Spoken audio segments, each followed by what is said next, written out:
bisa saja sebenarnya mencari lahan wakaf ataupun membeli lahan tersebut lebih dahulu. Artinya kan secara legalitas itu sudah aman begitu ya. Nah ini kan saya jadi ingat kasus Taqi Malik yang juga sama membangun masjid dan itu pun juga ternyata lahannya belum lunas.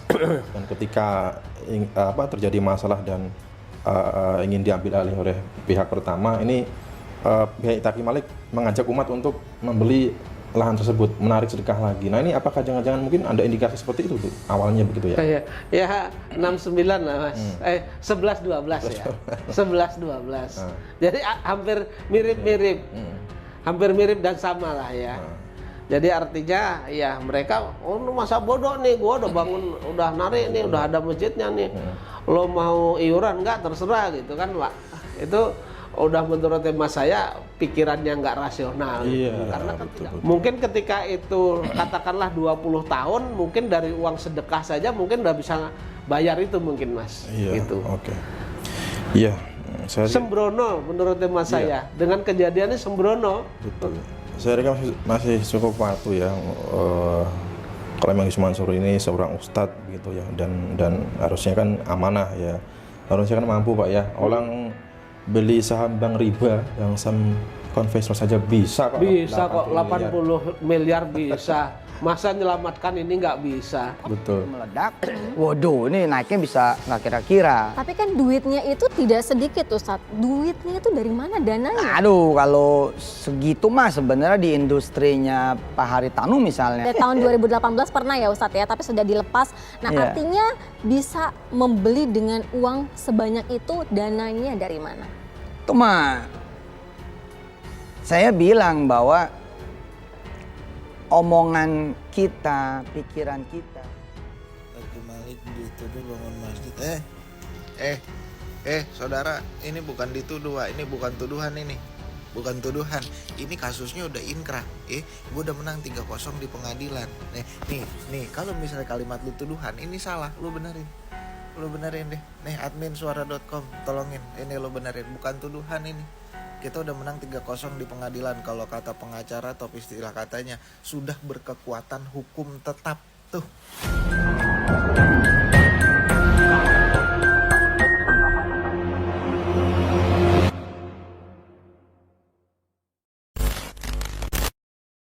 Bisa minta sedekah sana sini, lain cerita itu. Cuma saya nggak bisa komen. Menarik itu aja Pak ya. Iya. Jadi seharusnya kalau memang dana terkumpul dari mitra-mitra PLN harusnya diutamakan membeli lahannya dulu ya Pak ya. Mengamankan.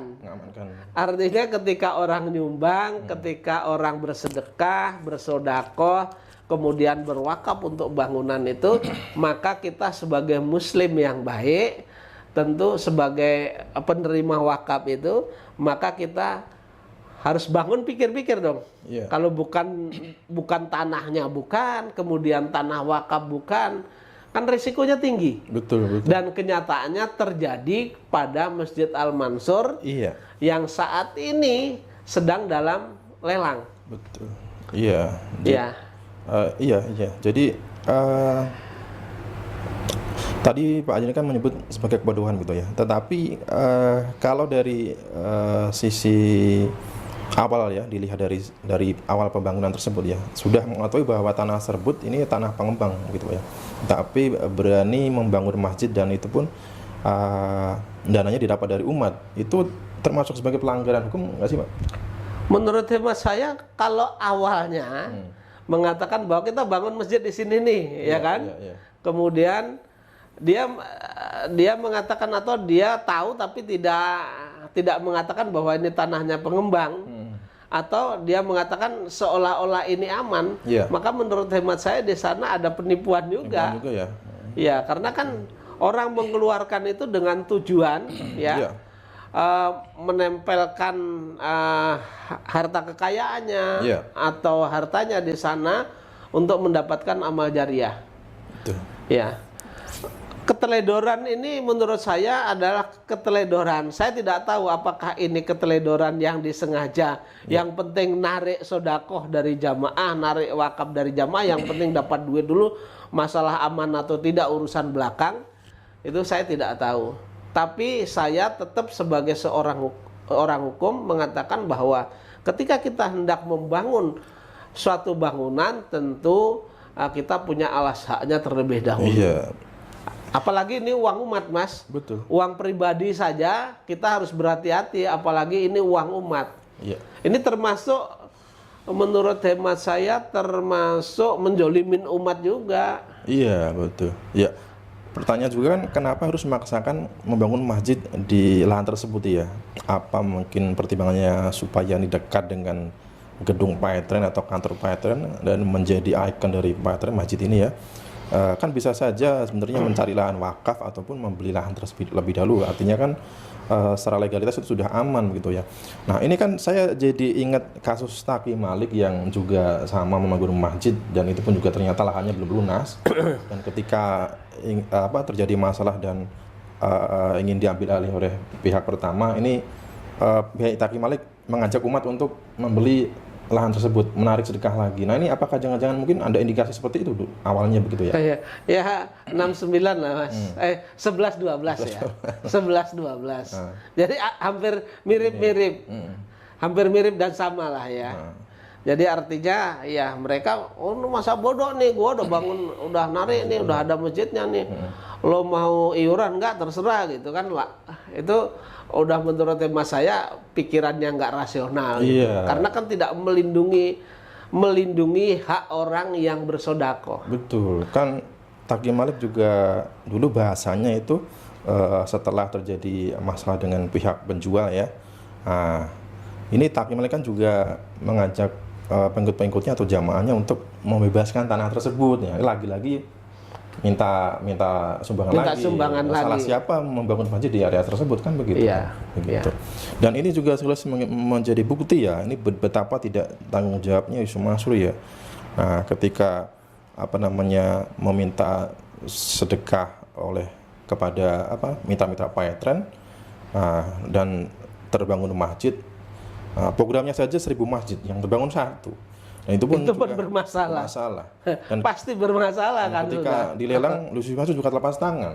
Tidak ada usaha untuk menyelamatkan masjid tersebut. Nah, ini betul tidak amanah atau tidak tanggung jawabnya Yusuf Mansur? Saya kira tidak amanah dan juga tidak tanggung jawab. Iya, oke. Kalau tanggung jawab kan Yusuf Mansur, saya katakan yang kemarin, Mas. Betul. Masih banyak hartanya, ya udah diikut lelang saja. Nah, menang, selesaikan itu, masjidnya jadikan tanah wakaf, yang lain terserah. betul. Tapi dibayar dulu kan begitu. Iya. Sekarang masih terbuka loh, Mas. Artinya kan itu baru, artinya itu kan baru minat. Iya. Belum ada transaksi. Nah, ketika itu baru minat, saya kira pengembang ketika itu dibayar dengan harga lebih tinggi, pilih yang lebih tinggi, Mas. Nah, ketika Yusuf Mansur ini bertanggung jawab terhadap itu, ketika mereka bayar yang lebih tinggi, pasti dikasih ke Yusuf Mansur kok. Iya. Nah, tinggal Yusuf Mansur nanti mengalokasikan daerah sekitar tanah yang di atasnya bangunan masjid itu untuk wakaf kan begitu. Iya. Karena begini, Mas, hukum tanah ini kan berkaitan dengan bangunan kan sekarang bukan bangunan tuh bangunan permanen. Iya. Makanya biasanya itu adalah tanah itu kemudian bangunan yang ada di atasnya tuh melekat menjadi satu kesatuan. Iya. Itu loh, Mas. Iya, betul. Nah, kecuali beda lagi misalnya, ada misalnya orang itu hak guna bangunan miliknya pengembang, ya kan? Kemudian Yusuf Mansur menyewa, ya kan?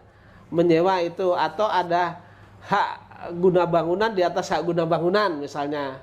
Ada perjanjiannya tapi sewanya misalnya 20 tahun, 25 tahun, 30 tahun, 40 tahun, dan ini diberikan kepada umat, lain ceritanya. Iya, betul. Mungkin ketika itu katakanlah 20 tahun, mungkin dari uang sedekah saja mungkin udah bisa bayar itu mungkin, Mas. Iya, gitu. Oke.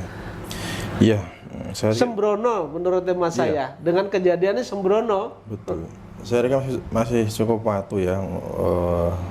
Kalau memang Yusuf Mansur ini seorang ustadz gitu ya, dan harusnya kan amanah ya. Harusnya kan mampu, Pak ya. Orang beli saham bank riba, bank saham konvensional saja bisa kok. Bisa kok, 80 miliar bisa. Masa menyelamatkan ini nggak bisa? Betul.